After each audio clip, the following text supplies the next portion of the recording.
mobile phones or turn them off so we're not interrupted.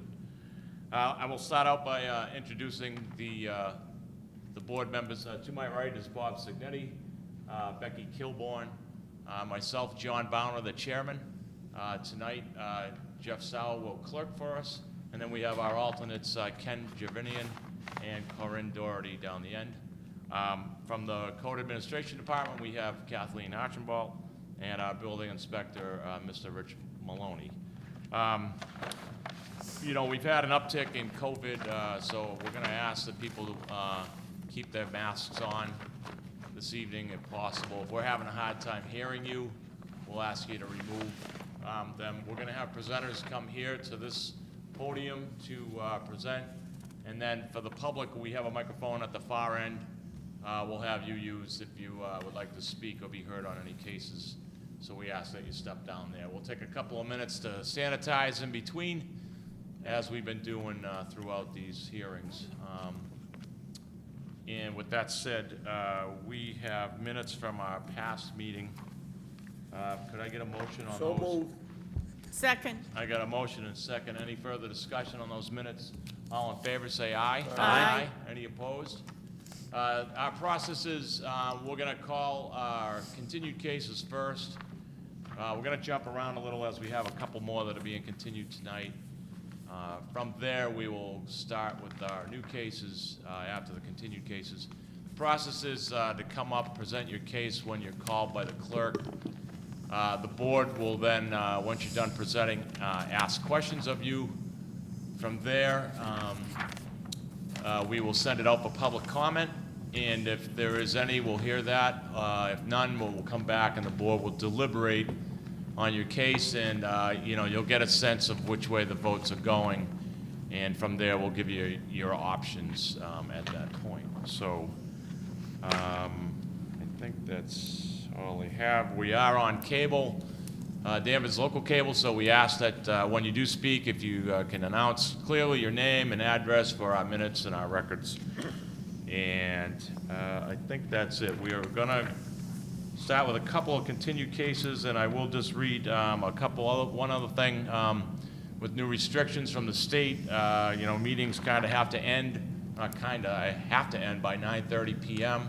I don't think we're going to have a problem with that tonight, but if we get up against that, that may limit how much time we may have to continue based on that.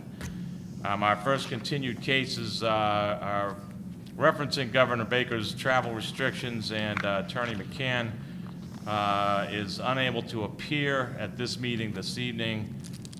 She's been unable to obtain a negative COVID test within 72 hours prior. So she is not here on a couple of cases, to which we're going to continue. So Mr. Clerk, if you could start with the first one. Thank you, Mr. Chairman. Our first case is Group 1 Realty, Inc., docket 20-4892, requesting a variance to allow the installation of a small Toyota logo sign on the renovated service building in accordance with Section 37.5.5 of the Danvers zoning bylaw at 99 Andover Street, Route 114 corridor, Zone A. And we're in receipt of a letter from Attorney McCann. If you could just give us Therefore, on behalf of the applicant, Group 1 Realty, Inc., I respectfully request that this matter be continued to the board's meeting of December 14th. I understand the meeting on December 14th will be in person, and I will be clear to attend. I do not anticipate any abutter objection or participation, and I anticipate this matter will not be a lengthy hearing. Thank you very truly, Nancy A.S. McCann. Okay, so if anyone's here on Group 1 Realty, that case will be continued to December 14th. Could I get a motion, please? So moved, Mr. Chairman. Second. And seconded. Any further discussion? All in favor? Aye. Any opposed? Okay, so we'll continue that one. Mr. Clerk, number 2. Thank you, Mr. Chairman. Our second case is Peter and Patricia Korpuski, docket 20-4894, requesting a finding to allow the raising of an existing non-conforming accessory garage and a reconstruction of the garage in the same footprint with no increase in square footage or building height on a non-conforming lot in accordance with Section 3.17 of the Danvers zoning bylaw at 59 Lindell Street. And Attorney McCann's letter, on behalf of the applicant, I respectfully request that this matter be continued to the board's meeting of December 14th.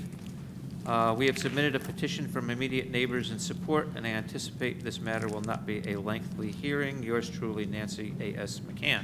Okay, so anybody here on 59 Lindell Street? Again, we will continue that to December 14th. Could I get a motion, So please? moved, Mr. Chairman. Second. And seconded. Any further discussion? All in favor? Aye. Okay, ripping right along here.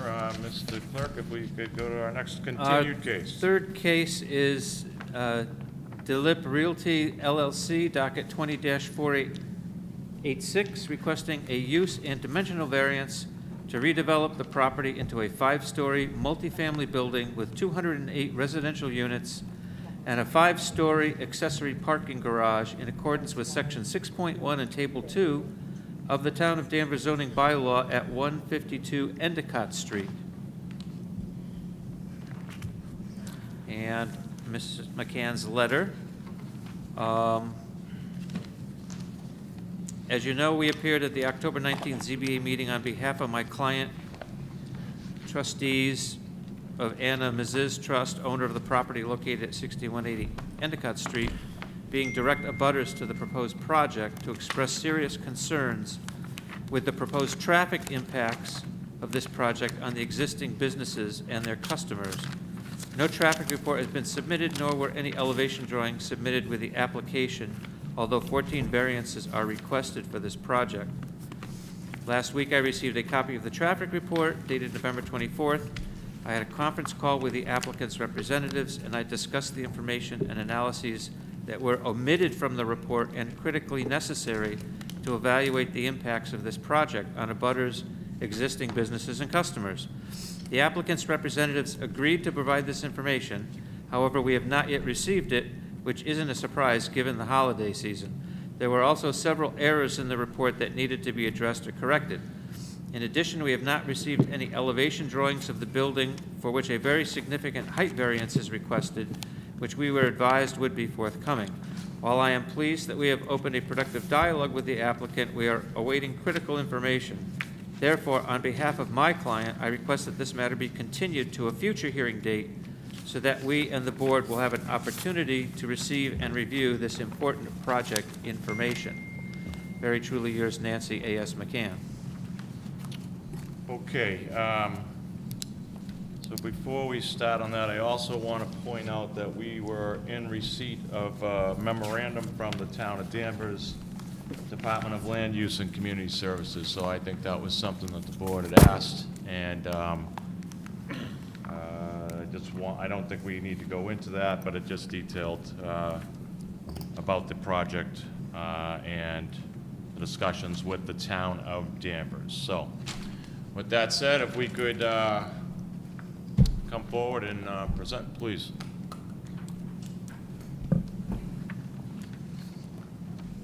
We need binoculars.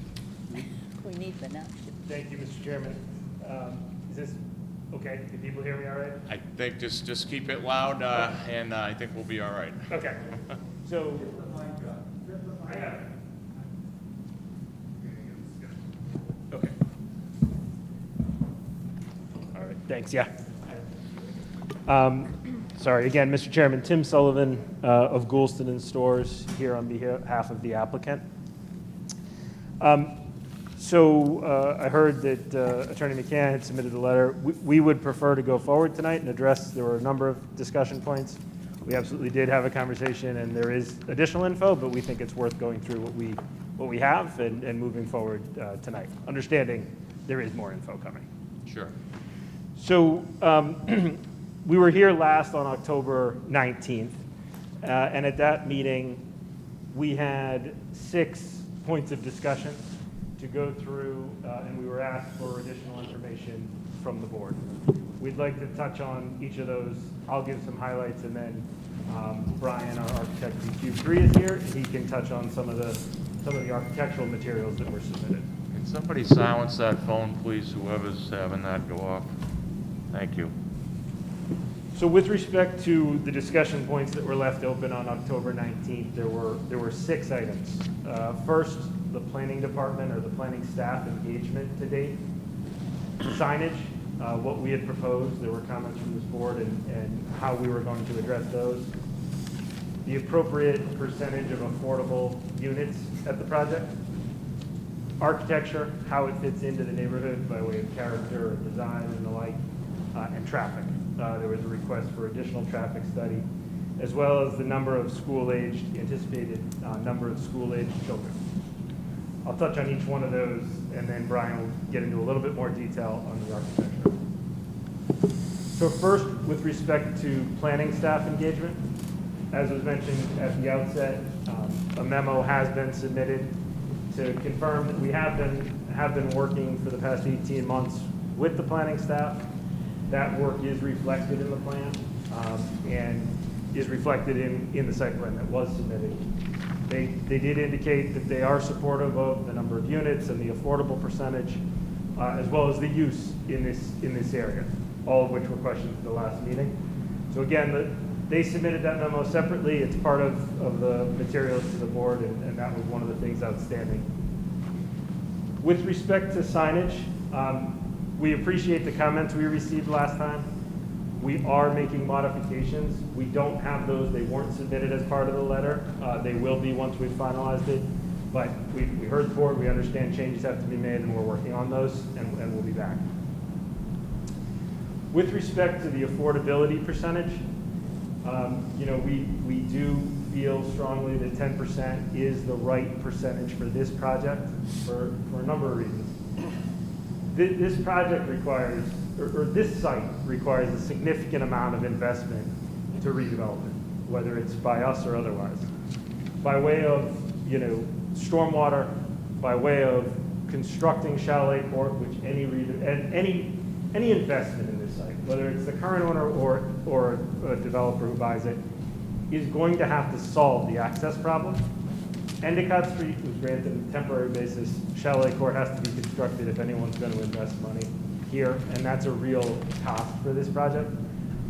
And the development area of the site is limited by FEMA, Chapter 91, wetlands and the like, all of which contributes to, what can be done by way of percentage on affordable, given that every affordable unit doesn't generate enough revenue to cover the cost of that unit. And we do feel strongly that 10% is the right percentage for this project. With respect to the number of school-aged children, that was a question that came up. Members of the board wanted to know how many are anticipated for this project. We engaged Mark Fruger's firm to look at that, and that was part of what was submitted in the letter that went in last week. He estimates that for this project, you're probably in the range of 14 to 19 school-aged children. One thing I would note about that too is that, whatever number is in that range, that's not all at one grade level. So of course let's say there's 15 kids, you'd probably have, 5 at elementary, 5 at middle, 5 at high school. It's spread across, so it's not all at one point. But that's his estimate, about 14 to 19. And that was part of the materials that were submitted. The two more items. One is architecture. That is the 11 by 17 packet you have that Brian will talk a little bit about. Was submitted by Cube 3. We did mention that actually to Attorney Buchanan when we talked to her that they were submitted. There are perspectives in there. Part of the question was, how does it fit in? What does it look like? And again, Brian will talk about it, but I think what you can see is, it is, from Endicott Street, it is an aesthetically well-done design. It is first-class commercial materials you'd expect in a quality project of this nature. And he can talk a little bit more about that by way of fitting in. But it's a significant improvement over the site as it stands. And it will have, public access to the waterfront by way of Chapter 91 mitigation and the like that will be required as part of any permitting of this project. Finally, the traffic study. When we submitted the application, we did have a memo from Vanass. At the last meeting, you had requested that we submit a more robust analysis. Vanass did prepare, and we submitted a traffic study. That identifies the Chalet Court item that I had mentioned before, that is something that anyone who redevelops the site is going to have to solve, and that's at a project cost. It's fully within the town layout. And when it's constructed, it makes that intersection with Endicott Street work better. And if the volumes generated by the project are less than the volumes of reusing or, you know, utilizing the site for what it has been in the past. There were 2 items that Attorney McCann did ask for and we are working on. One is she wanted to confirm that the access in by way of trucks into that newly designed Chalet Court intersection works. I'm sorry, can you say that again? Sure. She wanted to confirm that the turning radius for trucks and cars entering that center work in that design, which we'll get. And then, you know, Chalet Court, you know, will come through that layout that runs through their site. And she wanted to understand what the level of service in the site kind of internally was. And so we'll get that information as well. The level of service, meaning how the flow will go within their property? Yeah, just like, you know, the level of service that would be at an intersection, an A, B, C level of service, how it is for the points that intersect from the parking lot.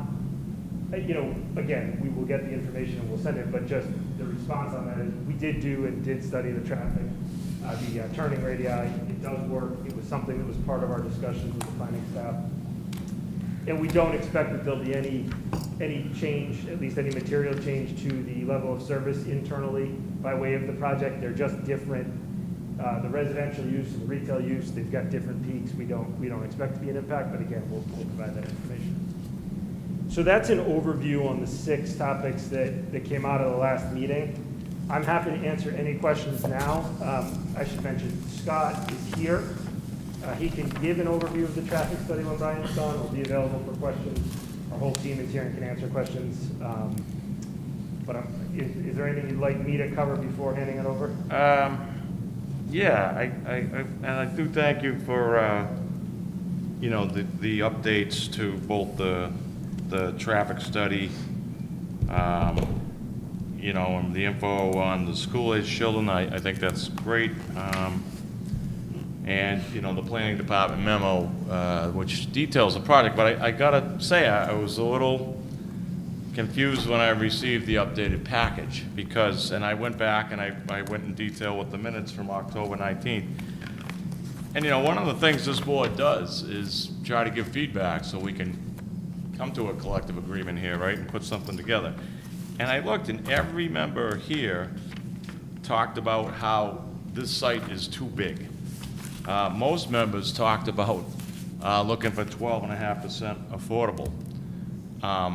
So I guess I was anticipating some changes in what you guys submitted back to us, and seeing none, I said, well, geez, maybe I didn't get it right. But I reread the minutes, and I think the board members were pretty clear that we felt that it was too big and that they were looking for 12.5% affordability. So I'm going to let them speak on their own, but that's just my spin right away. I'm kind of surprised. It doesn't seem to me like any changes were made from what you initially submitted, although you gave us some more information. So I just want to make sure I've got that right.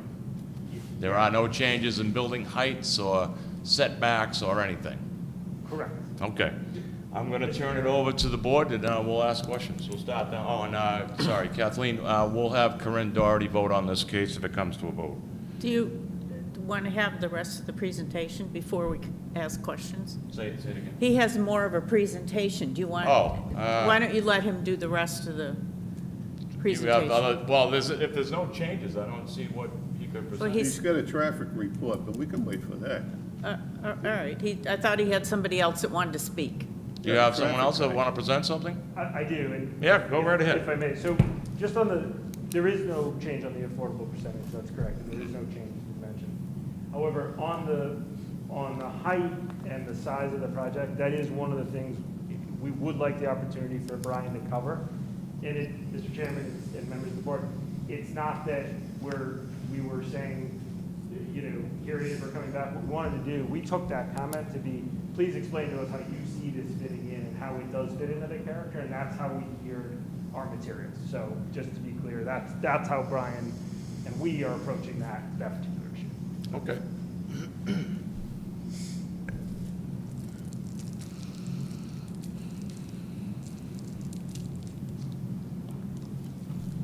Evening, Mr. Chairman, members of the board. Brian O'Connor from Cube 3. What I'd like to do is just take a few minutes and walk you through this package. I believe you guys all have this. I won't spend a ton of time on it, but I think what we did want to do is at least hit on a few of the key points that I think we were missing last time in the initial presentation. I don't think we spent a ton of time on it, so let's just turn the pages very quickly. I'll be here for a few minutes at the most. I won't take a ton of your time. The first page is really just identifying the project site, which you're aware of. The second page really highlights the location of the project within the context a little bit more. You know, for us, when we start looking at a site, it's really not about the building itself all by itself. We really look at the context, and we sort of look at this area. I grew up in this area, so I know the area really quite well. And you know, you have the mall, you have the Market Basket Plaza, you have the New Partners Healthcare on the other side. The only residential area anywhere near us is really in Peabody across the river, which we're aware of for sure. But we look at sort of the broader context and we think, you know, how is this going to fit in? How is it going to not only work with what you have here, but introduce residential into an area that could use a little bit more of this 24-hour life and activity, and do so in a way that can really engender better development and future development in the corridor as you guys work on that overlay district. So if you jump to the next page, you can see quickly, this is just a very quick zoning overlay to sort of summarize what we're doing. You can see that we are located within the COM3 zone. And what we're doing, again, is, you know, we're proposing to add an R2 use in here, which is going to really help this active mixed-use environment that I think could really develop in the corridor. If you jump to the next page, you can see the site itself. We really think about your arrival here. You know, we're adjacent to 128, the loop off of the highway. I've taken that a million times myself, coming up to that stop sign and seeing sort of the abandoned Denny's and the weeds. I think there's an opportunity to do something here that could really be meaningful and significant for the town. And so what we do is we think about what the view corridors are, what it looks like up and down Endicott Street, how it looks from the highway on the north and the south side. And we think about what this place would mean, not only to, you know, when you drive up 128, you see the backside of the Market Basket Plaza a little bit on the right-hand side, northbound. You look down into the mall on the left-hand side. We want to create something here with the town in partnership that really kind of elevates the area a little bit. And one of the reasons that we are requesting a variance on height is not only because of the complexity of the site. We don't believe that the height we're requesting here is really at odds with what you're trying to do with Endicott Street, and we think it has the opportunity to really be special. If you look at the next page, there's a few quick photographs here. You can see in the top left, this is the shot on Endicott Street. We're on the bridge over 128 here looking down towards Liberty Tree and the plaza area. The next two pictures are sort of the edge of the road, the existing conditions we have along the frontage of the Denny's. We have a shot in the lower left from 128. This is actually on the southbound side. So if you're driving southbound, you almost turn around and look back. So the view on the northbound side is actually a little further away. The reason we use this view is, you'll see later, I have a very quick rendering. You can't really see much from the northbound side, so we actually use the southbound shot. And then we just have a couple of photos of what's inside in the hotel property right now. You guys are familiar with it, so I won't really belabor the point. On the next page, we just have a quick aerial shot of the existing site plan so you guys can understand the property boundaries that we're dealing with and some of the existing conditions. If you turn one more page, we really start to look at the constraints. And this is where we go from sort of the very broad view of the other buildings around us, and we start to hone in on the area that we have to develop. The buildable area is in yellow, and relative to the overall site area, it's not a tremendous amount of land. It also does include number 4, so I don't want to be disingenuous there. That is the garage that we're locating, so that's also within the buildable area. We have an easement, a natural gas easement that runs along the south side of the site. We have the need to connect and create Chalet Court over to Endicott Street as the main access point. Fire department is going to want access around the building. And then the garage location itself is really providing two different opportunities here. One, it's allowing the residential units within the development to be a little bit shielded from traffic noise, and at the same time, it's tucking itself down in the hill away from the rising Endicott Street as it goes eastbound. If we turn to the next page, you can see some of the site improvements overall. We're effectively returning 15% of what used to be impervious area back to groundwater recharge. Overall, 55% of the site will be impervious area by the time we're done with this project. If you jump to the next page, a couple of quick highlights on how the building operates. As you come in down Chalet Court, the first thing that you're confronted with is sort of a main entry leasing and amenity space. We have a rendering of that I'll show you in a moment. You can see that the site circulation works around the north and the south side, providing access to the garage as well as building support and loading. And then internal to the site, within the donut of the building itself, we're developing an amenity courtyard. And if you turn the next 2 pages, there are a couple of different views of sort of what that amenity court could feel like. Large green areas, hardscape plaza, pool, really rich amenity space for the residents of the building. And then the grounds around the project as well will be elevated and landscaped to the same level. If you turn one more page under design precedents, you can see some of the interior amenities that are typical in these buildings. Mr. Hewitt invited you to, attend a tour with him to another project. I'm happy to do the same with you at any time. We have a number of projects in the area, and we're happy to kind of walk you around and show you the typical amenities in the building. If you jump one more page, you can see I'm starting to break down the design a little bit for you guys. This is very much not a box. We're not just purely extruding the form here. What we're doing in the left image, you can see we're pulling a leg of the building just gently towards Endicott Street to create a little frontage, which you will see again in the rendering we jump to in a minute. You can see the landscaping in the upper right-hand corner on the northeast side really creates a very rich vegetated buffer against Endicott Street. And again, there's a fairly significant amount of grade up in that corner, which has the effect of really burying almost an entire floor of the building on the northeast corner visually. And then the garage location in the bottom left. As you can see, the architectural style itself is really about breaking down the roof lines, breaking down the massing, creating a lot of articulation in the building, and then using a variety of different materials to really create a pedestrian experience at the ground level and lighten the feeling of the building as you go up. If you turn to the next page, you can see a few of the different materials. This is just one elevated shot or one enlarged shot of what the building materials. You could see, we're looking at gray metal panel for some of the accent bands, fiber cement, cementitious siding in a really nice horizontal pattern that has a residential scale and feel to it that'll be very familiar. We have brick down at the lower levels wrapping around the amenity area in the lobby, and large glazing and balconies. And then the last thing I have is just a few quick renderings for you guys. If you turn one more page, the first rendering is an elevation shot of the building as you come down Chalet Court, and that's the road that you're on in this rendering, driving towards the main entry and the leasing center. The next view is a view down Endicott Street, heading westbound. So you're effectively on the bridge. In the initial image that I had talked about a few pages ago, this is sort of a view of that with the building superimposed and rendered on there. And as you can see, the building really tucks down into the hill on the left-hand side. And then if you turn to the last image, this is the same sort of southbound 128 view, turning your head around, looking backwards here. And you can see how the garage sort of tucks into the side of the hill on the right-hand side behind the landscaping there, and then you can see the building on the left-hand side fronting on the river. So I just wanted to take a quick moment. Thank you guys, really appreciate it. I think one of the things that we wanted to do is really make sure we were doing a better job of explaining to you what it was we were proposing, and I'll turn it over to Tim again. And happy to answer any questions you guys have. Thank you.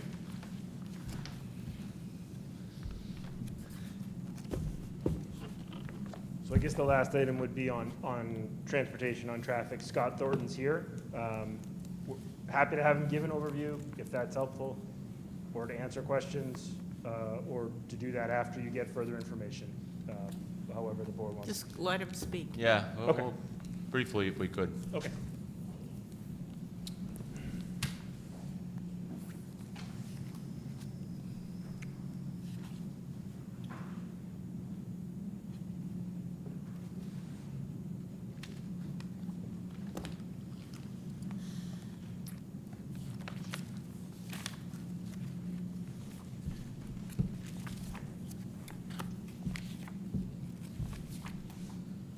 Good evening, Mr. Chair, members of the board. My My name's Scott Thornton. I'm with Vanessa and Associates. We prepared the traffic assessment for the project.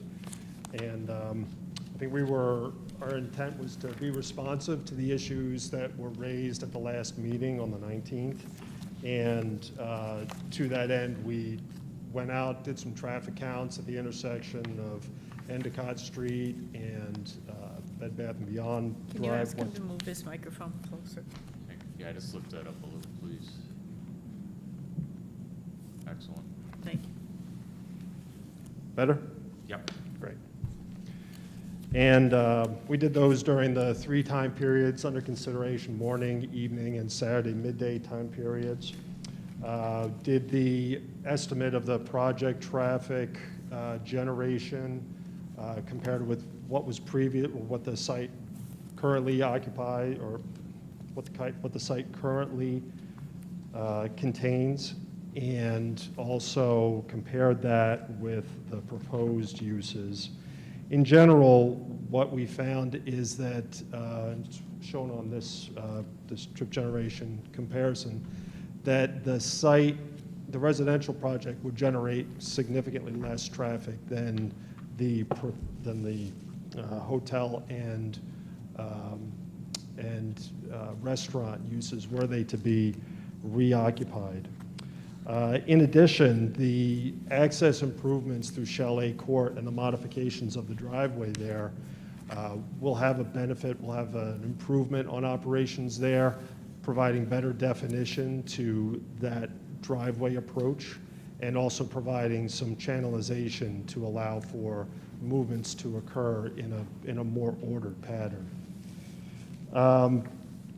So just to go through some of these items quickly. The hotel and restaurant generate a certain number of trips were they to be reoccupied. The housing generates between 33 and 42% less traffic, depending on the time period reviewed. And in addition, those trips through the existing access have to go through a sort of convoluted pattern where there's a lot of U-turn maneuvers that are required at either the driveway with the Market Basket Plaza and the Mass General Cancer Center, or at the subject intersection with the Bed Bath & Beyond driveway. And I think it was mentioned at the last hearing, but whether the access is provided through Chalet Court or through the existing right-in, right-out driveway, all entering traffic to this site would have to utilize that intersection of Bed Bath & Beyond and Independence Way with Endicott Street. It's just the nature of the right-in, right-out driveway and its location. By comparison, the proposed site access, all movements would occur at Chalet Court, and it's simple entering and exiting movements at this driveway. And further, we did do a level of service analysis at the intersection, and we looked at the 3 time periods, and then we looked at existing time, the current conditions, existing, projected 7 years into the future, accounting for other developments in the area. We also did a condition assuming redevelopment of the, or reoccupancy of the existing site with the right-in, right-out access. And lastly, we did a build condition analysis with access through Chalet Court. And as you can see, the level of service for all of these conditions is level of service C. And in particular, the movements at Chalet Court with Endicott Street, the analysis indicated that there's really a negligible change in delay for movements exiting the Chalet Court approach, between a 1 to 2 second increase in delay. One of the things we looked at with the counts was were queues that formed on Chalet Court. The analysis indicated queues of between 3 and 6 vehicles. Our observations indicated the same thing, queues of between 3 and 6 vehicles, so we have a high degree of confidence in that analysis. And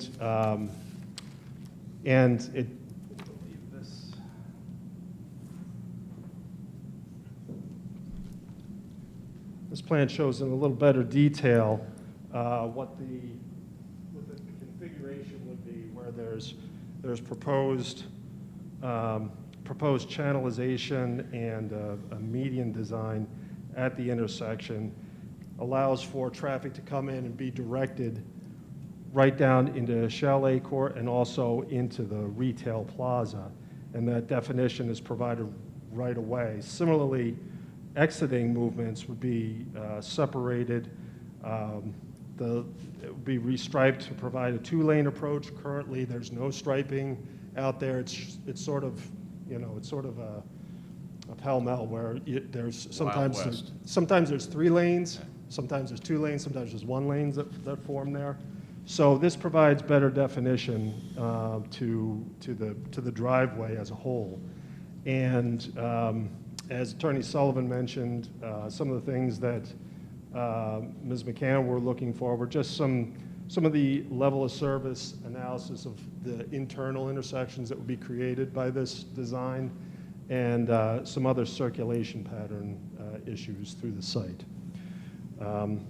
That's the condensed version. If you have any questions, I'd be happy to answer them. Very good. Thank you. Sure. Yeah, you might get called back up, as the members ask, so.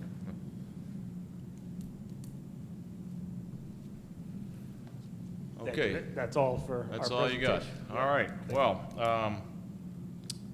like I said, with that said, Corinne, if you could vote on this case if it comes to that, and I'll start down to my right with Mr. Signetti. Okay, the last time you guys were here, I had some concerns. First of all, let me say, I think the building's too high, and I'm not crazy about the garage.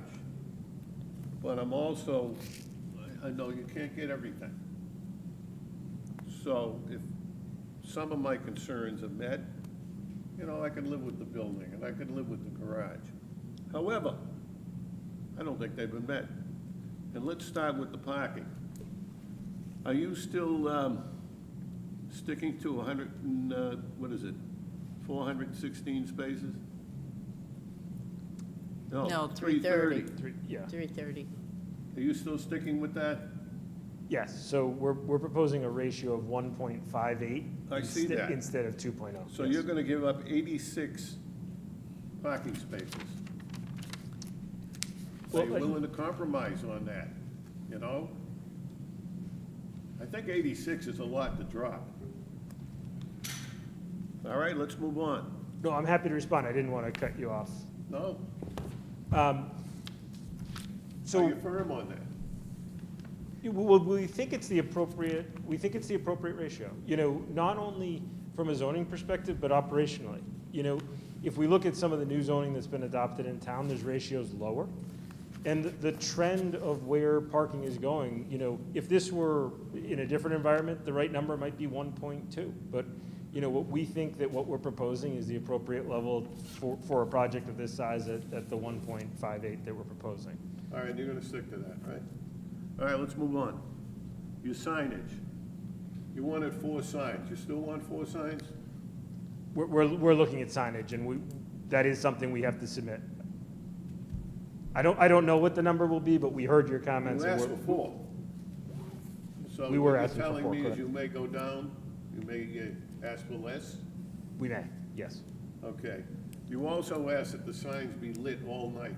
Is that still something you want, or are you willing to compromise on that? We're looking at it to try to make modifications. I don't know exactly what those are, but we'll resubmit it. Lighting is definitely something we're looking at, yes. Yeah, and my question is, why want signs lit all night? I mean, what's the advantage? It's an apartment building. Right, I Can you mean, answer that? I mean, why did you ask for it to begin with, is what I'm asking. it's really for wayfinding, for visibility, that, I mean, that's. Visibility, you want someone at 3 o'clock in the morning to come knocking on your door and Sure. Excuse me, Rob Hewitt with Fairfield Residential. Can you hear me okay? yeah, Thanks. yes. That's, what we propose is consistent with what we do at other locations around the country as a simple reaction. I did ask, does anybody not have their signs on all night? And they're not neon obnoxious signs, they're very tasteful, with just a little uplighting. And around the country, we keep them on all night, just, you know, for ease of fire and police and just people observing it.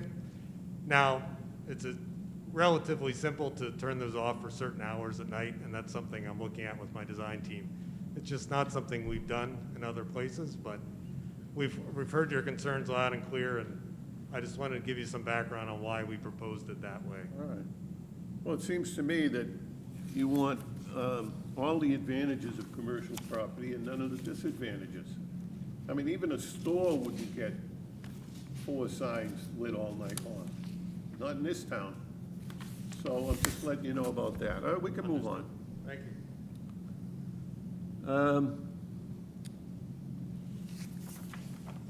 The affordable housing. You already said you're sticking to 10% on that one, huh? Yes, sir. From the town's perspective, what advantage is that to the town? We're already at 10%, so we do 10% with you, we're just paddling a canoe without a paddle here.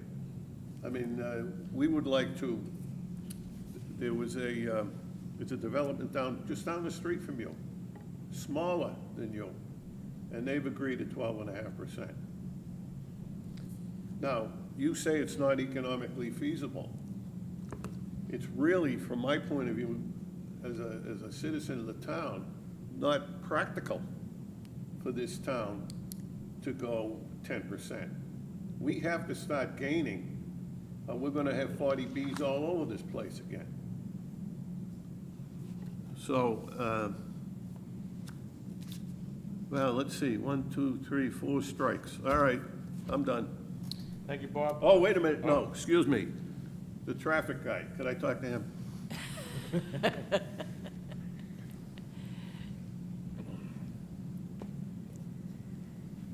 All right, just to clarify, all traffic is gonna exit the exit that's there now, is that correct? You're not gonna have another exit. Correct. Are you gonna make that exit any wider? No.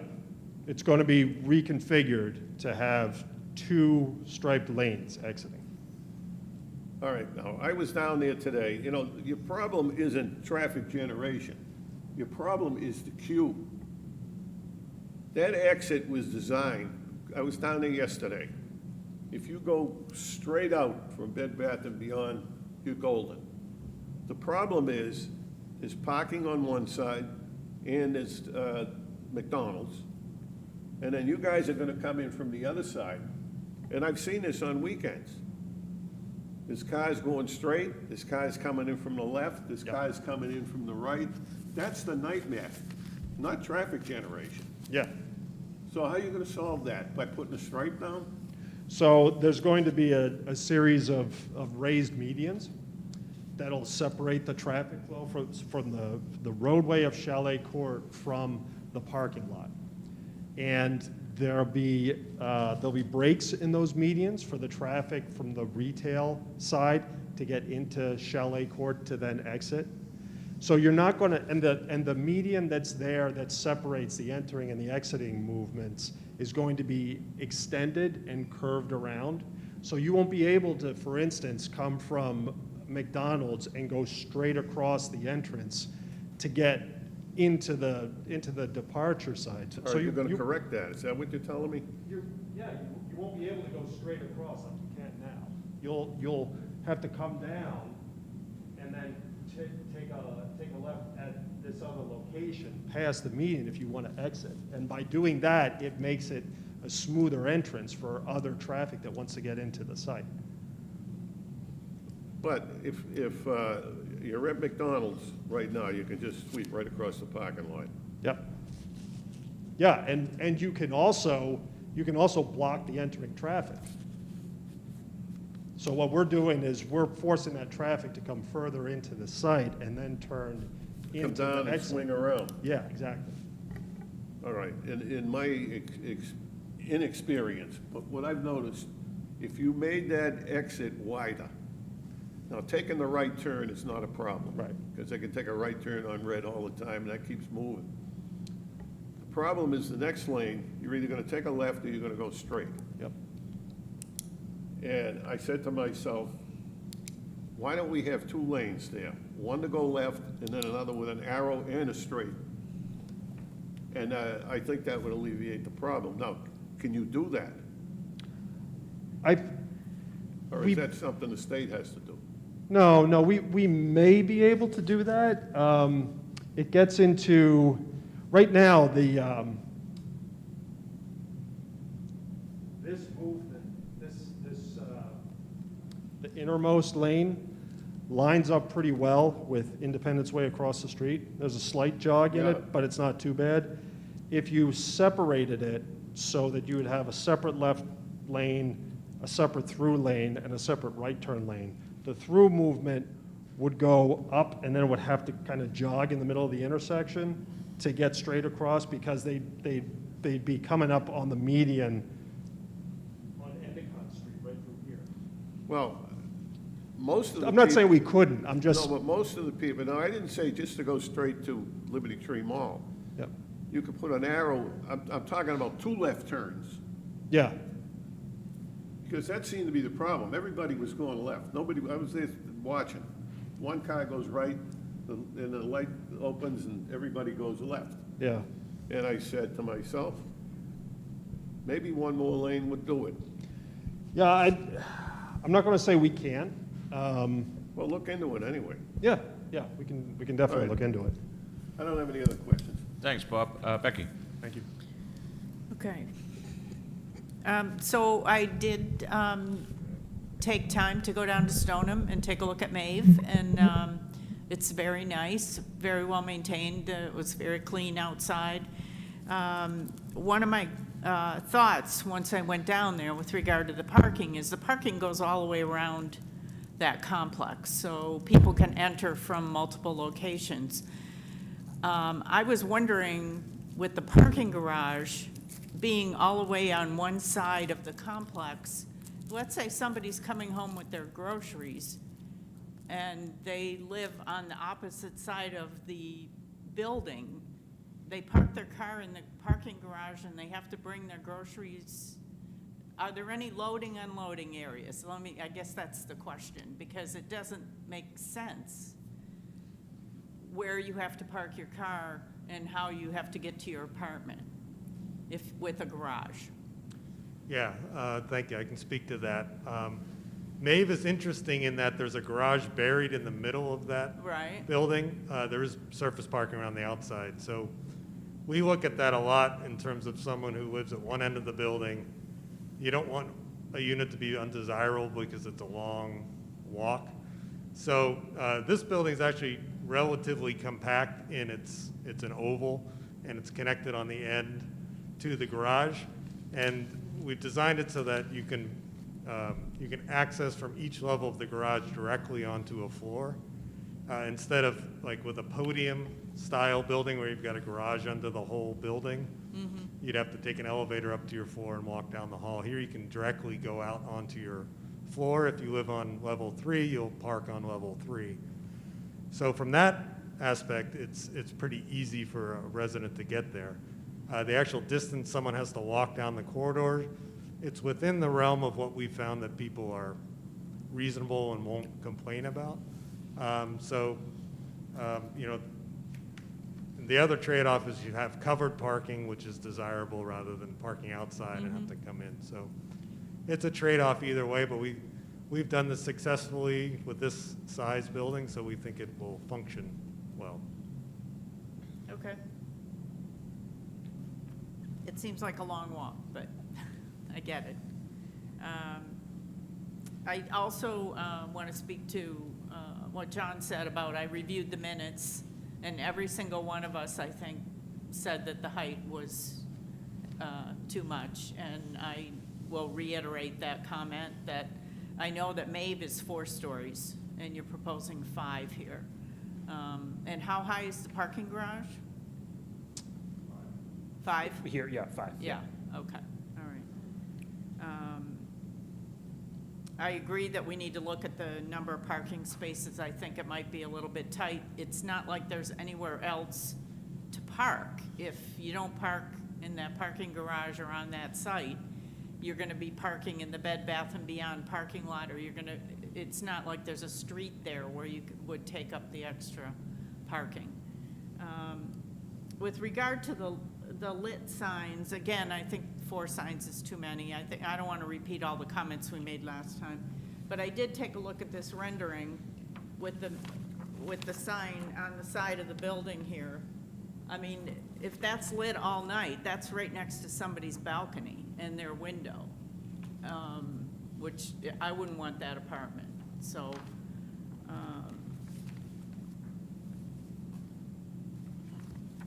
I went through all of the 14 variances that you're looking for. I think we've discussed, I think you know how we feel about most of those, and I'm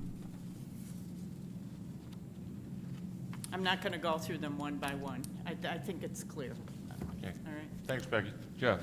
Mr. Chairman, all my comments have been covered, but I will reiterate, the affordable component needs to be more than 10%, and the building's too big. Thanks, Jeff. Ken? Pretty much a carbon copy of what Jeff just mentioned. Way too big, and the affordable housing needs to be a higher percentage, 12.5 minimum, I would say. And Corinne, any questions? I don't have any questions, just comments. Okay, well, we'll get back to That's comments fine. when we deliberate. All right, no additional questions from the board. I'll go out to the public. If anybody's here to speak on this project, if they could come up, raise your hand and come on up to the microphone. Right there in the back. Don't fight over it now. No fighting. Again, you can leave your mask if you'd like. If we can't hear you, though, we may ask you to remove it. Thank you, Mr. Chairman. Matthew Duggan, Town Meeting Member, Precinct 1. First, I'd just like to lead off that at this board's meeting on 10/19, members made a number of articulate comments. Shows that you have a good understanding about what's going on here. And you talked about impact infrastructure, the water, sewer, the power grid, schools, and our roadways. So 208 units of residential development is not allowed in the commercial zone, and that's based on our zoning bylaws. And that's obvious when you look at the number of variances that are being requested from you. So parking, signage, building height, that's the things that you've just mentioned in the past few minutes. So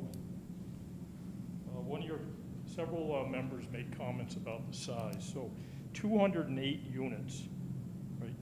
So we often see kind of a bait and switch, right? So 208 is like the maximum number that you could probably fit on this site.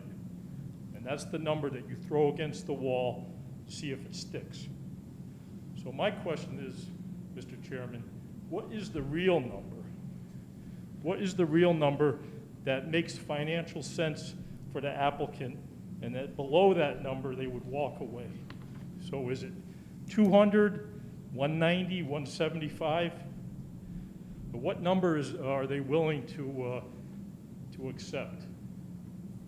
And that's sort of a rhetorical question. Doesn't need to be answered right now. So the affordable housing, even 12.5% is too low. In some communities, they would require upwards of 20%. And for Danvers, based on the 2020 census metrics, we know we'll likely fall below 10%, and then we're subjected to these 40B projects, which is what this project looks like. It looks like a 40B project. The Land Use and Community Services Department, I heard that they've been having discussions with the applicant over a number of months, and there should have been some type of public input to that conversation. And then the reason that residential is not allowed in this commercial C3 zone, it's because the voters of Danvers have determined that through their duly elected representatives at town meeting. And town meeting is the group that should determine whether or not residential is allowed in this corridor, similar to what they passed back in February of this year for the High Street and Maple Street corridor, when they allowed residential overlay in an industrial 1 zone. So just a final comment, it's the right project, based on the Stoneham complex, very attractive. So it's the right project, but it's the wrong location. Thank you. Thank you. I would want to ask, based on that comment though, so if a quick math tells me, is it sound about 42 apartments per floor? Is that kind of how it works out? Yeah, okay. And through the building inspector, before I take more public comment, Rich, do you know, not 40B, but does the town of Danvers have any residential in commercial zones currently that's not tied to 40B? Is that something we know off the top of our head? It seems, I can remember a couple of cases that have come before us. 99 Conifer Hill Drive. Which one? 99 Conifer Hill Drive. Okay, which is 40B though, right? Nope, it's by variance. By variance. We approved that. Yeah, You approved that. okay. But besides that, pretty much nothing else, right? Okay, Yeah, nothing besides 40Bs. okay. Additional comments from the public? Yes, Mr. Bradstreet.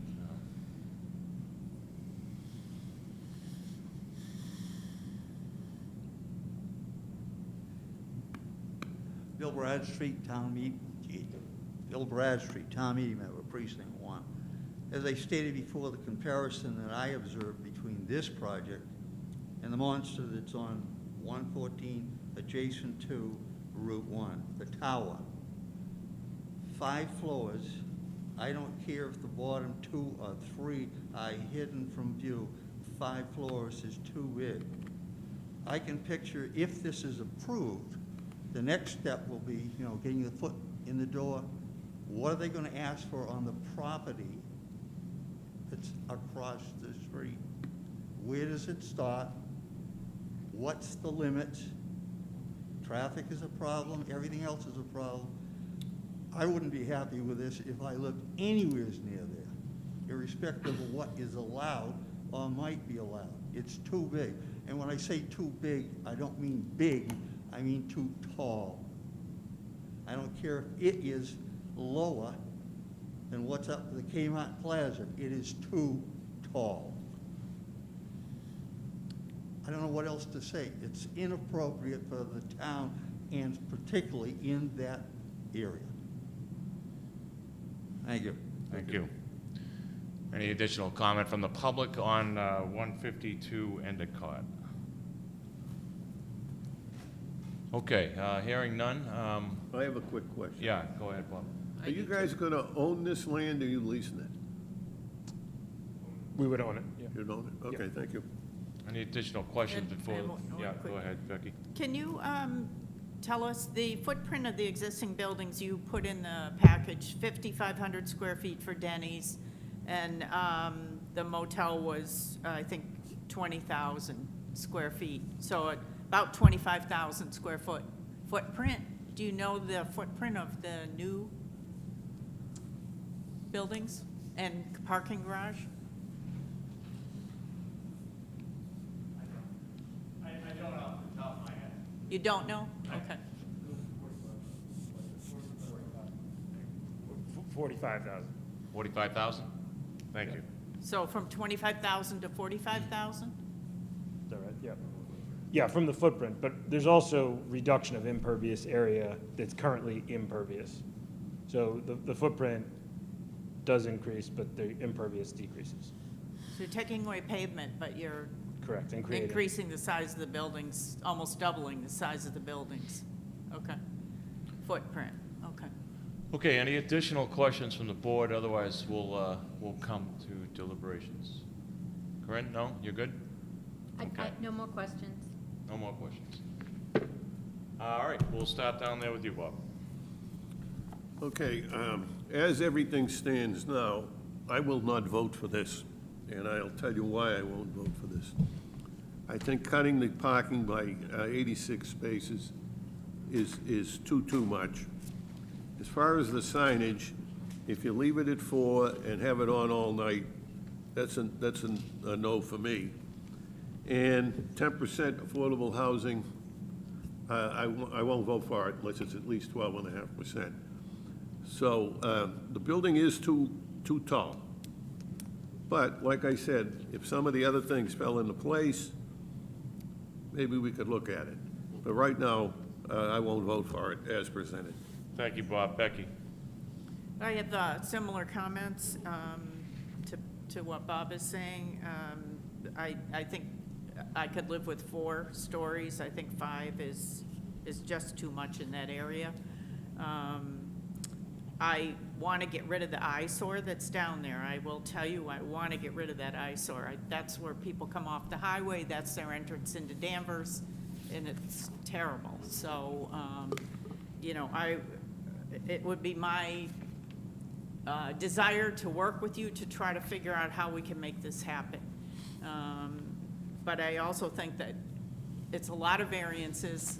It's really stretching what's normally allowed for that area, and I think you know what our issues are, so I'm not gonna go through them one by one. Thank you. Thank you, Becky. Jeff? Thank you, Mr. Chairman. I won't vote for this either. I want more than 10% affordable. I want 4 floors instead of 5. All the other issues that all the other board members talked about, so. Very good, Jeff. I'm on with them. And Ken? And I too wouldn't vote for this. I'd like to see the 12.5% affordable housing at least. And also, I wouldn't even like 4 stories. I'd probably be more like 2, to tell you the truth. I think it's, what's there now is 2 stories. I think that's high enough because you're gonna be coming out towards the street. And I think the footprint's just increasing. So I'd like to see 2 stories, and obviously the parking garage as well, 2 stories. Thank you, Ken. Corinne? I would not vote for this. I think the project's too big. I don't believe there's enough parking. I think the traffic flow is a concern, and I also think, based on the memorandum that we received from the town, that they also, the town staff has some significant concerns with this project. So I'm not saying that in the future I wouldn't vote for it, but the way it stands now, I wouldn't. Thank you, Corinne. Yeah, and again, at the top of our discussion tonight, you know, I think a lot of these comments were already on the table, so particularly the size of the building and the affordability component. I agree with Becky. I think we'd love to see something get done here. And to speak to the public side of it, you know, this is a slippery slope, right? We're a 7-member board tonight making a decision for the town, but that's what we're here to do. Does town meeting need to kind of kick this one around and give us direction? Yes, perhaps, but I think there's plenty of cases where we kind of have to make decisions based on what you're presenting, but what you're presenting isn't palatable enough to me, but it's the same comments I had last time. It's too big. I think the affordable part of it needs to be addressed. The signage, I think, is an easy, you know, one to check off in our side of the ledger here, right? So I really feel like with the 14 things, you know, you're walking a fine line between, well, you're a commercial site, but you're trying to adhere to commercial setbacks and whatnot, but you want a residential component. So I just think, you know, for this board to even, have a chance of passing, some of those things you guys are gonna have to either concede on or withdraw the project. So, you clearly don't have the votes tonight. What would you like to do? Our next meeting is December 14th. We have a very lengthy night that night. So we would like to request a continuance, but I don't know what He date. had also said he was going to give us some things in his opening remarks that, Yeah, there's some additional information I believe we're looking for, and I think you're still working with McCann on the and signage parking, the traffic study. and traffic. So just to give you some We should really. dates, we are January 11th and the first meeting of the new year, and then January 25th. So your options, I really, if you don't think you're going to be ready by December 14th, I'd prefer January only because I believe we got about 9 or 10 cases on the 14th. Yeah, And again, we with agree the- with that. We think it's January. And we're gonna. January 11th. We're gonna have to stop at 9:30 on that meeting. Right, so that's what I'm looking at. All right, so the applicant's asking for a continuance to January 11th. Could I get a motion, please? So moved. And a Second. Any further discussion? All in favor? Aye. Any opposed? Thank you. Thank you. Thank you. And, is that 7 o'clock here? 7 or- o'clock, and it's going to be at Danvers High School. At the high school. Thank you Yeah. very much for your time. Thank you. Okay, folks, if you just give us a minute here so we can wipe down the mics. Although I think Mr. Bradstreet and Mr. Duggan, you guys are in the same bubble, right? So we don't have to wipe down over there, right?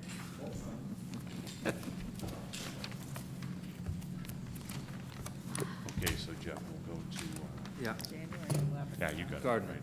Yeah, give them 1 second. You're not just- going to Yeah. take a vote on this. No, You can't leave us.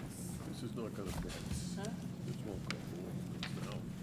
They have to make so many changes Well, the only way that, to make it financially. yeah. Where's my?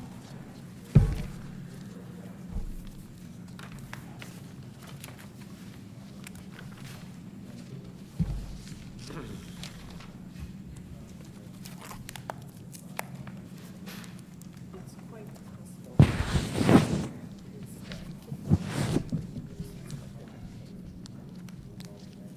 Sure. We come a long way from Walsh's Garden Center.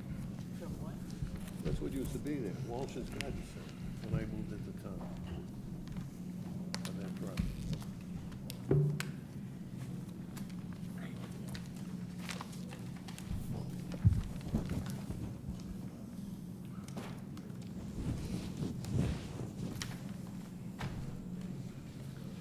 Okay, I think,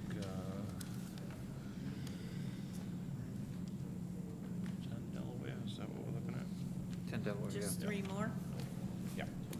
Okay, Mr. Clerk, if you could read the next application, please. Thank you, Mr. Chairman. Our next case is John A. Gardner, docket 20-4891, requesting a variance to erect a right side entry porch 17.1 feet from the side lot line in accordance with Section 7, Table 2, and a finding to expand an existing deck on the structure, which is an existing non-conforming, 13 feet 1 inch from the side setback in accordance with Section 3.11.1 A and B of the Danvers zoning bylaw at 10 Delaware Avenue. This is zoned R3. Thank you. Kathleen, Ken Jarvinian will vote on this case. Hello, good evening. Good evening. Basically, Identify yourself, please. John Gardner, 10 Delaware Ave. Thank you. I'm John as well, I'm the owner. He's, Sorry, I can't hear you. I'm John Gardner as well, I'm the owner. Okay? Basically, we're looking to put a 4x4 landing outside a door that we just built on an addition that was approved back in July. Originally, we were just gonna do a walkway, but with the grade and everything, it needs a small landing, and that's on the right side of the house. The door is already in. It's probably 4 feet from the ground, and we're looking to put a 4x4 platform with 4 steps on it. And then on the other side of the house, there's an existing closed-in porch it has a pressure-treated, I won't even call it a deck, but it's about 10 by 7 porch. And we're looking to make that conform with the deck that's on the new addition, which is AZACs and PVC. And in doing so, we would like to add an L shape to it. The porch is non-conforming now. It's 14 feet, 14.1 feet, I believe, or 14 and a half feet from the property line. If we bring the deck out, the corner of the deck would be approximately 13 and a half feet from the property line. Okay, and I take it, because I see you were here before. Yes, back in July. And I didn't vote in favor of it for a special permit to do this just back in June, correct? Correct. For an oversized DEFLA.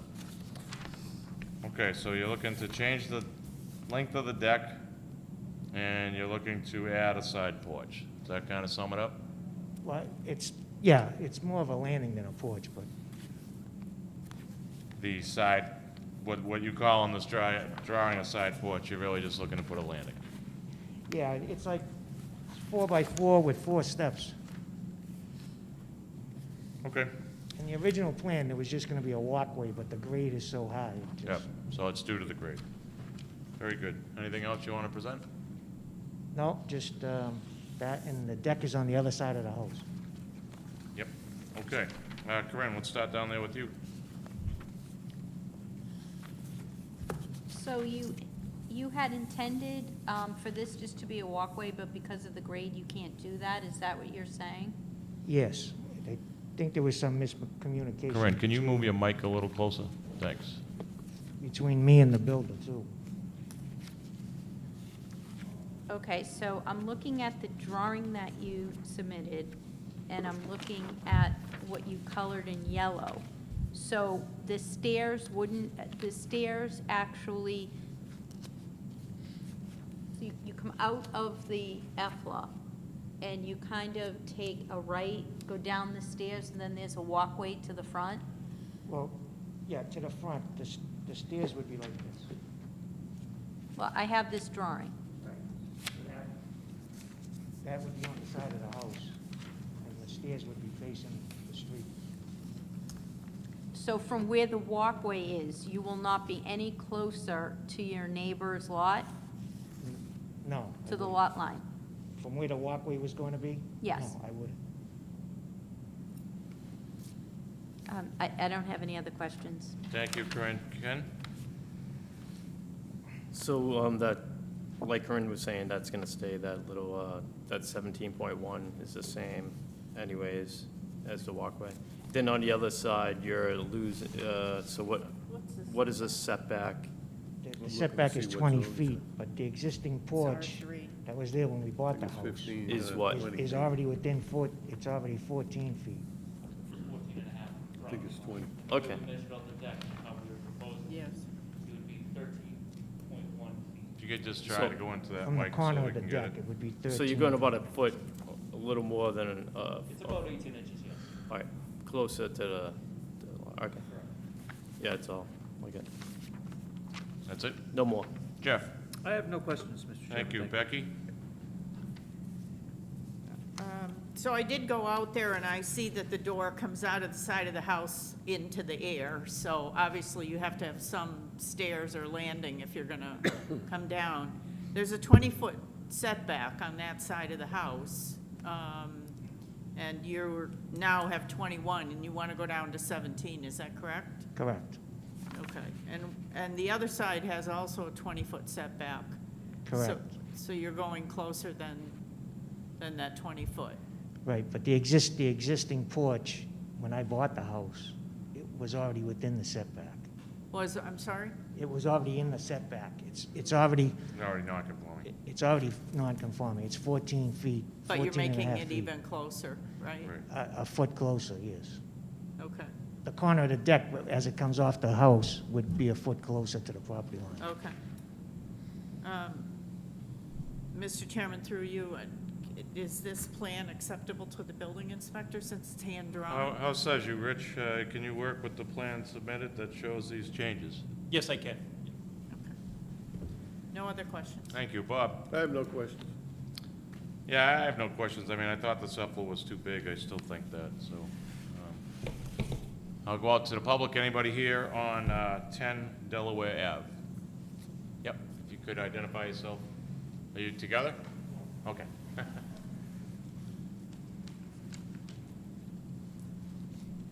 If you could just identify yourself and nice and loud, please. Sure. Hello, everyone. My name is Susan Dirks. I'm here with my husband, Jonathan.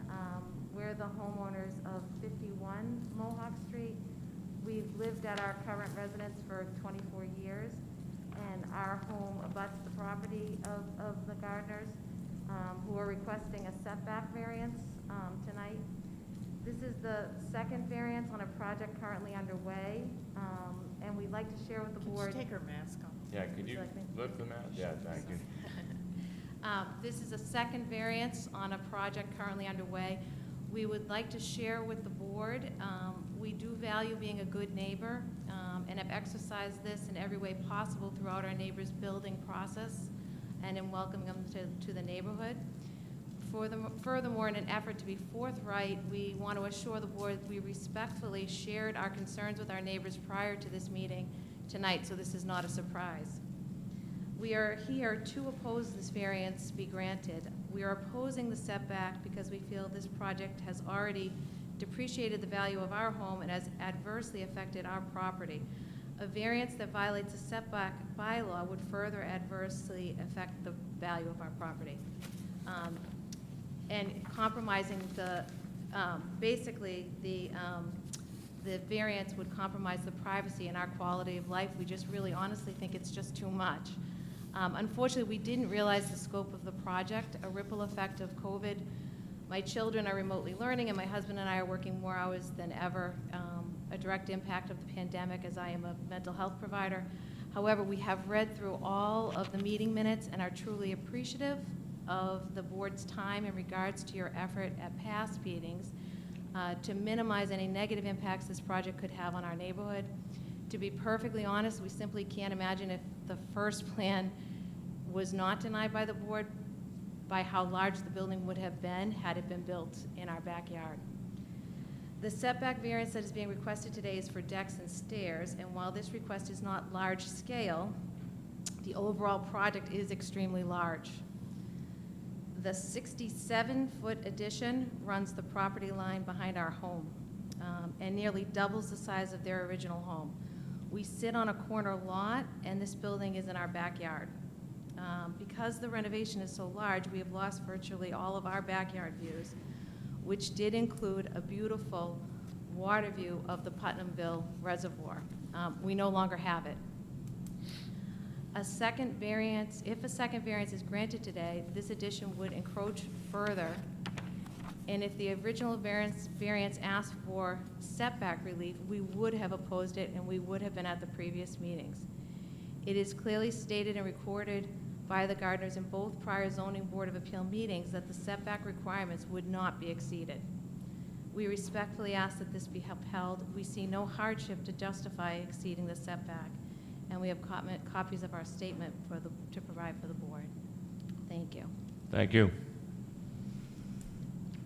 Anyone else here to speak on 10 Delaware Ave?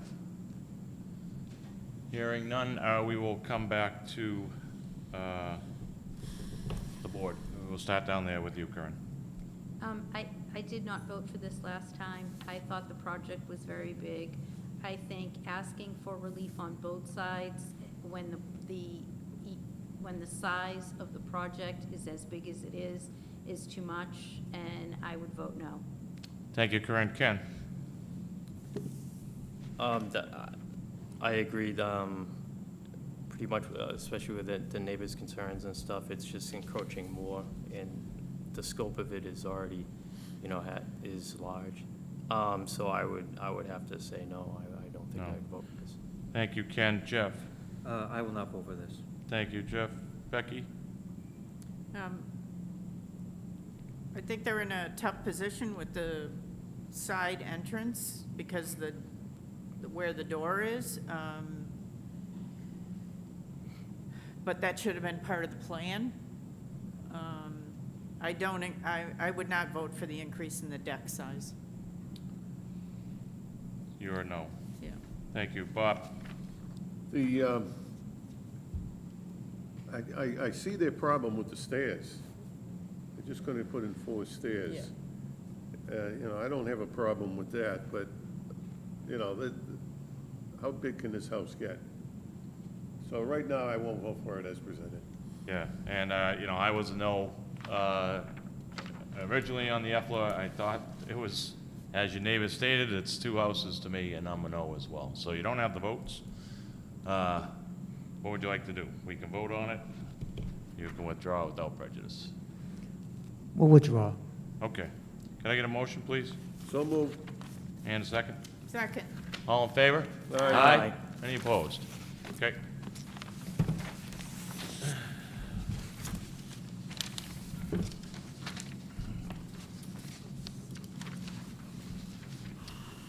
Just let that one down.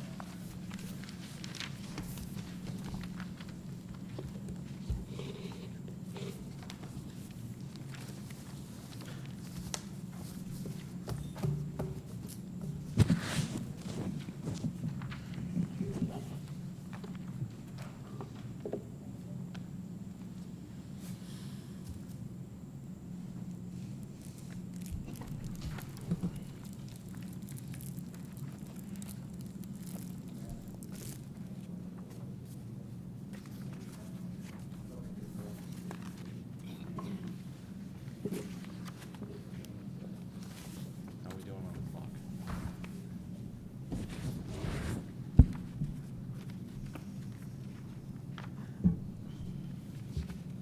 It's good exercise for you. Yeah. Mr. Clerk, if you could. Mr. Chairman, our next case is Jennifer Petrosioni. Did I pronounce that right? I don't hope. Docket number 20-4893, requesting a finding to expand the deck into the backyard. The deck will not extend any farther than the existing 8.5 feet in accordance with section 3.11.1 A and B of the Danvers zoning bylaw at 117 Forest Street. This is zoned R2. Hi, good evening. Hello. If you could just identify yourself, Yeah, I'm Jennifer Petrocioni. tell us what you're gonna do, or trying to ask for. So we currently have a deck, and it is basically falling apart. So what we're looking to do is replace the existing footprint of the deck. And there's also a little part of it that jets out, towards our neighbor's house. And we'd like to extend it, not towards the neighbor's house, but towards the back of our property a little bit, just to meet with our pool. And just, there's the backyard, it's a little bit of wasted land back there, so there's nothing there currently, and we would like to just make the deck kind of a complete square opposed to this. It's kind of got this odd little jet, I don't know what you'd call it, but it's got this odd little piece that sticks out, so we'd kind of like to square it off and meet with our pool. So you're not tearing down the existing deck, you're just adding to this deck, or it's a So whole we're new deck? replacing it, Replacing the whole deck? the whole entire thing. Okay, but you're looking to add this extension? Yes, just that little piece. Okay, so that's about the size of it? I believe so. I was out to your property, it looks like the kids must have a lot of fun there, there was lots going on. I They fixed do. one of your signs too, it fell over there too.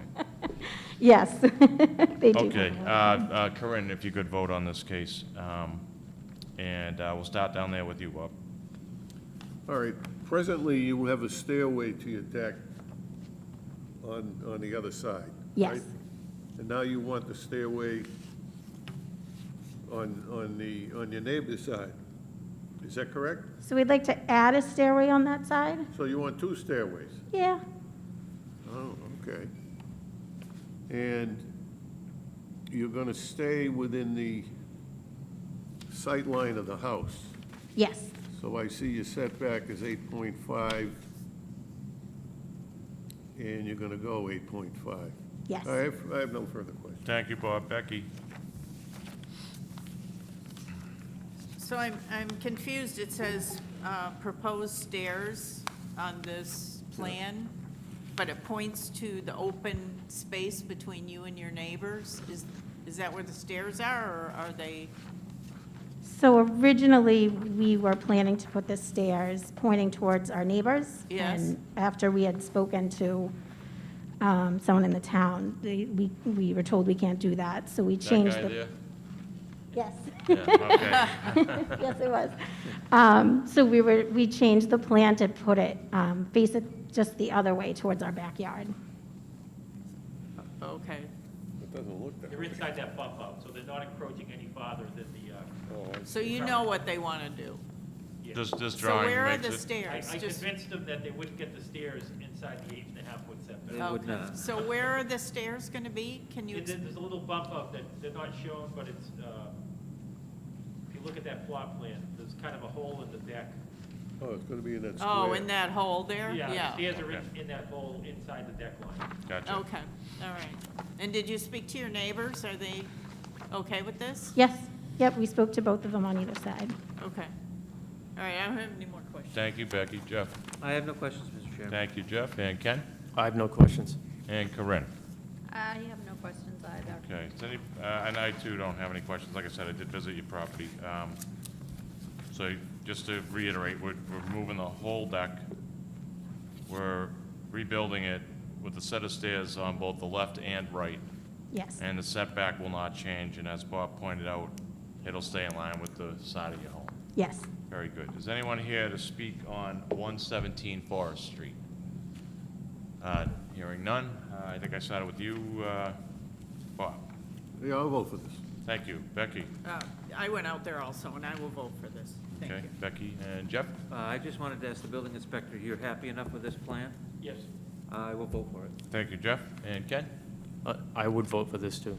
And Corinne? I will vote for this. And I too see no issue with this. It's not detrimental. If we could get a motion, please. Mr. Chairman, Sorry, this is a finding, two-part. Mr. Chairman, I move to grant the finding in accordance with section 3.11.1 A and B to extend a pre-existing non-conforming deck further into the backyard. The right side is non-conforming. The proposed deck extension will maintain the same setback, 8.5 feet, per the plan submitted. We find that the proposed deck extension as shown on the plan increases the nonconformity. Okay, I got Second. a motion and a second. All in favor? Aye. Aye. Any opposed? The proposed deck extension as shown on the plans is not substantially more detrimental than what currently exists. Second. I've got a motion and a second. Any further discussion? All in favor? Aye. Any opposed?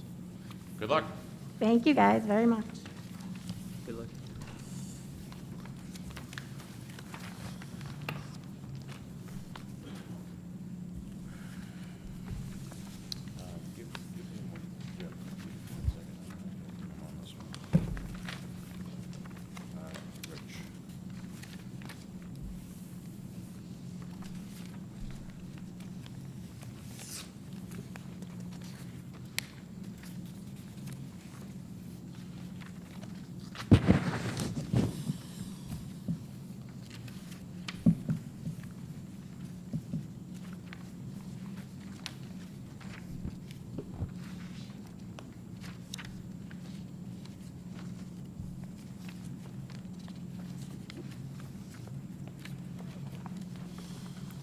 We're just waiting for the building inspector.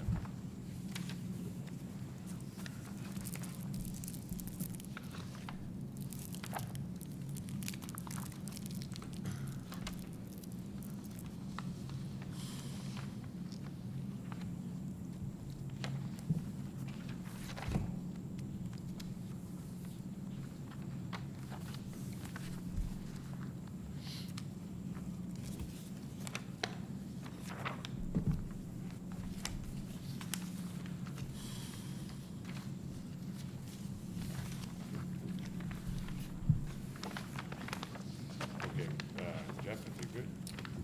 Thank you, Mr. Chairman. Our last case tonight is Nicholas and Lisa Mustachio, docket number 20-4 4895, requesting a variance to erect a cabana on the existing slab. The slab is 4.3 feet on the left side and 1.6 feet on the rear, in accordance with Section 7, Table 2 of the Danvers zoning bylaw at 14 Brad Street Ave. This is Zone R2. Hi, good evening. Hi. If you could just identify yourself and tell us what you'd like to do. What's that? If you could identify yourself and tell us what you'd like to do. I'm Nick Mustachio, my wife Lisa. We live at 14 Brad Street Ave. So just tell us what you'd like to do. I'd like to put up a cabana by the pool. We bought the house last March, and we made some improvements. We added siding, put a new roof, new driveway, and doing that, we met a lot of the neighbors, and they were like really happy. They thought the house was an eyesore before, and so. You know, Yeah, I was out there. It looks very nice. I'm just going to go to the building inspector for a second. So, Rich, you know, I went out there. I think I talked to you. There's already a concrete pad down, so maybe just for the board's sake, if you could elaborate a little bit. Yeah, the previous owner, who we had trouble with, and he was a licensed contractor in a trade, and we had issues with him, but he had put this, done this illegally, this slab. So this guy inherited it, and he's been very gracious. We've met a couple times. You know, I told him the process to, you know, move forward, helped him with the zoning board application. So he's looking to use that slab to put a pool cabana on. Okay. So that's why he's before you. So that's why the pad's already there. Yep. Very good. Kathleen, Ken Jarvidian will vote on this case, and so you're just looking to put a cabana on this existing pad? Yes. Okay. We'll start down there with you, Corinne. I love the plans for the cabana, and you've done a beautiful job with the house. I just have one question, and Rich, you might be the one to ask. Is there Corinne, if any- you can pull that mic, I can't hear you. Sorry. Is there any Conservation Commission issues? I know that a lot of homes in that area, you know, they have marshlands or whatever in the backyard. Are there any issues with this particular property? Well, if you stick a shovel in the ground, the question is, you know, I don't know how far the slab goes down. Mhm. So we did talk about it. If we're gonna put a structure on there, I'm gonna have to dig out check to see what the status is of the depth, and if it's frost protected, and so he may or may not. Okay. Okay. But again, obviously, that's gonna be something that you'll have to address when you get to that point. We will have to address, yeah, if the ZBA feels he can move forward, yes. Okay. I don't have any other questions. Thank you, Corinne. Ken? Yeah, it looks like gonna have another house out there. Is this gonna be single story? Just, I mean, it looks pretty big. 36 feet long. Am I looking at the right thing? Yeah, there's on one part of it, there's the pool filter and all that, all the lighting controls and everything. So we try to incorporate that into having, you know, a bathroom and a sitting area and, you know, a refrigerator with a cooktop or something, you know, try to keep the kids and whoever we have at the house out, you know, out there instead of, you know, in and out of the house and, you know, water everywhere and trying to bring food in and out. And it's just, I mean, when we looked at the house before we bought it, I don't know how many of you's been out there, but the backyard, especially in the summer, it's like being on a resort. I mean, it's just beautiful. And when we were looking at it and we seen the slab and everything, we says, wow, this is perfect, you know. And so we're just, you know, trying to utilize what we already have. You know, we get along with everybody. We don't know many people, but we're quiet. We try to do the right thing. The first thing we did, you know, we had to put a roof on it right away.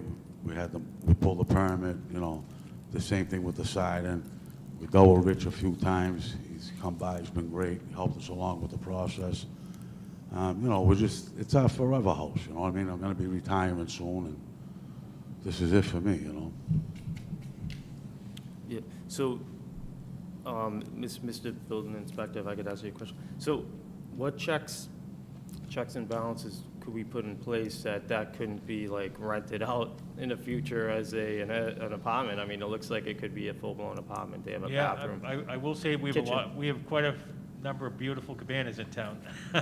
Some of them, they, have not come to the zoning board because they met the setbacks, and it's always we issue a certificate of occupancy that says pool cabana in it, and, no, we don't allow bedrooms in them, and, so it's like anything, Yeah, so sometime down the road, it could be basically converted into, well, a bedroom could be put in there, we wouldn't even know. Not legally. Yeah, People can do that with anything, though. yeah, that's But, true. You know, again, we have a two-story cabana on Pat Drive. There's some nice ones in town. So, All right, thanks. I have no other questions. Thank you. Thank you, Ken. Jeff? I have a quick question for the building inspector. Sure. Because this is bigger than 8 by 10, this is an auxiliary structure, right? well, it needs, this size, it needs to meet, if he was gonna come in and I was gonna issue a building permit by right, it would have to be 15 feet side and rear.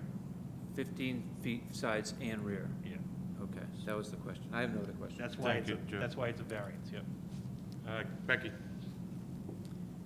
I want to thank you. I spent quite a bit of time with this couple in their yard and got a nice tour, and thank you for taking the time. I don't think I have any questions. Did you consider at all moving it closer in from the lot line? That would be my only, Well. I know the pad's already there, but. Yeah, all the electrical's there, as far as the pool and stuff. Yeah. But there's, all the plumbing is there. We had, on Rich's recommendation, I had a plumber come, they scoped it. He Yeah. talked with the plumbing inspector here, and Yeah. seemed like everything was up to snuff, and, I mean, it just made sense. The biggest part of the cost of the thing would be Okay. the slab and the plumbing and all that, so. But you're not 100% sure that you can build on that slab? Is that what he's?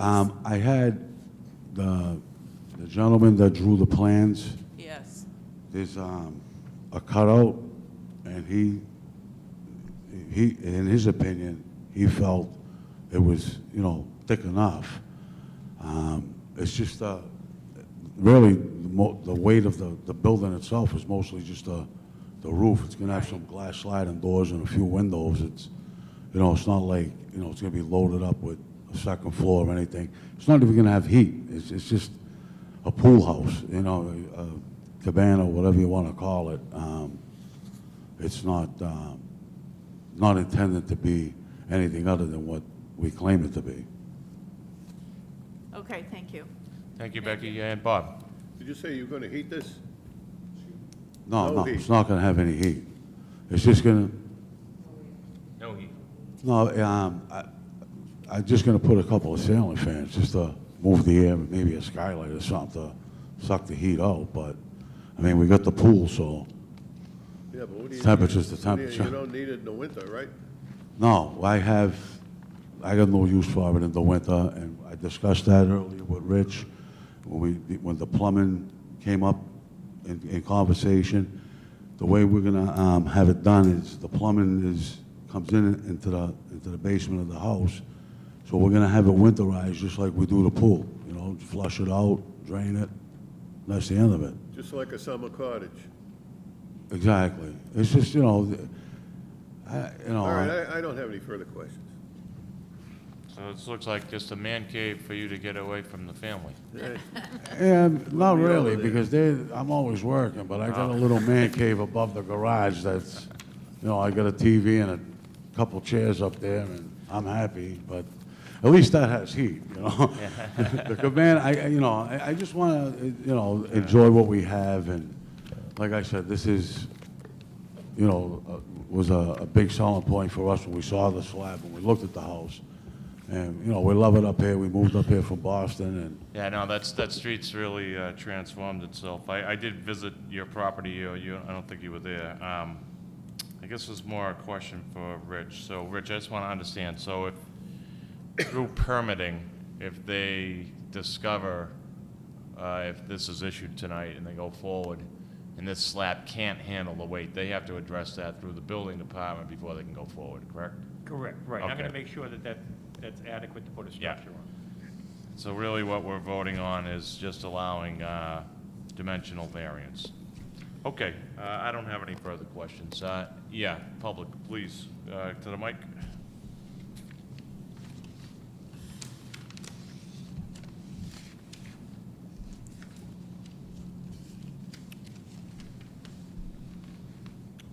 Thank you, Mr. Chairman. Matthew Duggan, Town Meeting Member, Precinct 1.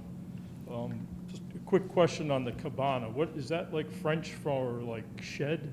Or what exactly is the, I'm not sure myself. They're always associated with pools, though, so I guess Okay. that's something to tie it in with their pool. all right, and can you just repeat the size, the footprint, and the height? We're looking at a height of overall 14 feet, and it looks like a length of 16 by 36. 36, yeah. And a height of 14. So it sounds like a house, a small house. Yeah, it's definitely oversized shed. Again, I think it's the applicant's working with an existing pad that was there. All right, so, yeah, so let's talk about that pad. So, 1.5 feet from the rear setback. So that's an illegality, right? So that, would that pad need a permit to be installed in that location? That was illegally put in by the prior owners. Right, so it's still illegal, right? So why are we turning a blind eye to it and allowing it to be used for this purpose? Why are we not requiring the pad to be removed? Well, we haven't voted on it yet. All right, that's fine. yeah. Fair enough. Next question. So to the rear setback again, who owns the property at the rear of this address? Can you guys answer that? it's wetlands. There's It's a nothing, wetland. nothing back there. No, Oh, I it's just a understand forest. that, but who owns it? Is that town land? Yeah, I would argue that it's owned by the town of Danvers. And again, so wetlands, so that pad is likely inside the 100-foot resource area that would require some type of appearance before Concom. So this application is shining a light on something that's shouldn't be allowed. Any kind of undeveloped land, especially in that Brad Street area, that Brad Street Ave has kind of become the center of my universe lately. If there's undeveloped land, there's usually a reason for that. Across the street, on the other side of Brad Street Ave, is the Brad Street Ave open space. And we know that that area in there gets wet. So I don't think allowing a structure within, it may even be inside the 25-foot do not disturb zone. So that would prevent this structure from being built, I think. But, and then just one last comment, the variance. So to allow this cabana to be installed there, that would be a right that would carry with the property That is in correct. perpetuity. That's right. Doesn't seem, I think if it was, the pad wasn't there and this cabana was being proposed, you would not allow it. It's in R2, so the setback, rear setback is, what, 15? 15, yeah. All right, that's all I have. Thank you. Thank you. Rich, if I could go out to you. So what do we know about the wetland behind this property, if anything? We don't know anything. So if the board wants, we can send it over to the conservation agent, get some feedback, continue this. Okay, well, we'll let the board members speak and we'll see where we're at. Where did I start? With you, Corinne? Yep, go ahead. Deliberations, please. I think based on the question I had asked earlier about the Conservation Commission, I think it might make sense to have them maybe even hear this case and see and see what they would rule, because I think we had a case like this earlier where we waited until we saw what they ruled because it impacted what our ruling was going to end up being. And it very well might be that they won't allow us to grant this so close to the property line. You could be within that buffer. So I think it's right for us to kind of wait. So you would recommend that this goes in front of Concom? Yes. Okay. And Ken? I too would recommend it to go to Concom first. You had the slab there, I understand what's going on, you're very close to the property line. Have you heard anything from from the next door neighbors to the left? I spoke to the neighbor right next to me. He's been living there over 20 years. Yeah. He told me, he says, good luck to you. I'm glad, enjoy it, He says, Okay. he's got, it seems like he's got one too. People next to him, he's friends with them. I don't know if he spoke to them or not, but he told me that they didn't have an issue with it, nor the people, like the 3 or 4 houses across the street from us. So it didn't seem like anybody had an issue with us doing it. Okay, yeah, but I wouldn't vote for this, vote yes for this without having more information. So yeah, if you could go to the Conservation Committee and find out what's going on there. And I think it's huge, but you have the pad there. I mean, I still have to think about it. But thank you. Thank you, Ken. Jeff? Thank you, Mr. Chairman. Yeah, I have an issue with it being so close to the lot line. And, if this pad doesn't go down 4 feet and is frost-worthy, you're gonna have to rip it all out. And if we approve it, if the pad wasn't there, we certainly wouldn't let you build a new structure this close to the lot line. So if the pad's gotta come out, we would want you to move it in and get more setback. And that and the conservation issue, I think, I would like to see this continued, and it would be nice to know whether that foundation went down 4 feet or not. Thank you, Jeff. Becky? I agree with Jeff with regard to the location. Having been there, there's nothing behind the house, and next door on the left side is a daycare that's nobody lives there at night, I guess. So, is that correct? Right, yes. Right, so, I mean, I don't think it's really infringing on anyone, but if it has to be moved, I would prefer that it be moved in a little bit away from the lot line. I don't know how we find out without, how do you know whether that pad can be used? The building inspector will tell you. Well, you said Well, you yeah, did. we typically have, when we run into these kind of things, and somebody wants to put a second floor in an existing house, we have test pits done 2 or 3 locations around the structure, and we examine what's there. So that, we can make that determination. What I'll do is I'll send this file over to the conservation agent in the morning and just get her read on this, how they would, if they want to handle it. Okay. So why don't we get a read on the Concom issue, and then Do the Concom first and then find out whether the slab is No, acceptable? I think it's the other way around. Why bother going to the Concom if the slab isn't buildable? So let's find out how the Concom agent feels about this, and then I can meet the owner, he can dig me a couple test pits. Yeah. I just, having been there, I don't think this location infringes on anybody. If it was a different property and a different site, I would say you never want to have it that close to the lot line. But I think we have to address Concom, first. Yeah, I mean, the Beverly line's right there. I mean, whoever owns that land was notified legally. Right. I'm not sure who owns that land. Right. In the back. Been here. It may be the city of Beverly, or maybe somebody from Beverly, but they were notified anyway. Okay. Thank you, Becky. Bob? I think first we have to determine if the pad is buildable. If you can't build on it, I'm not gonna vote to have the cabana put in that spot anyway. And if you can build on it, then let's go to the Concom and see what the deal is with them. But if it's not buildable, it's a moot point. Let's move on. Okay. Now, how long would it take to figure that out? As long as it takes him to dig a couple holes. Yeah. As long as it takes So- him to dig a couple holes. So it sounds like we have two issues here.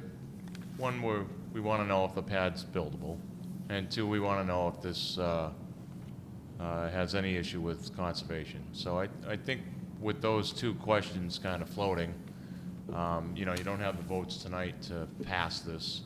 So I would recommend that we continue this case, get those two things squared away, and get that information back to this board, and we can then make an informed decision. I think you can see, you know, if we grant the variance, right, it stays with the property forever. Clearly, this pad was put here illegally. We would have never granted it. However, I can see you trying to utilize it. I did see your pool plumbing and whatnot's already in the pad. I would want to do the same thing. So I think based on that, Yeah, Mr. We Chairman, I would- think if the Concom gives us a clean bill of health, Yeah. and the the pad's pad good, is then- robust, I think, Yeah. you know, I think I would vote for it in that case, Right. but I just won't vote for it now. right.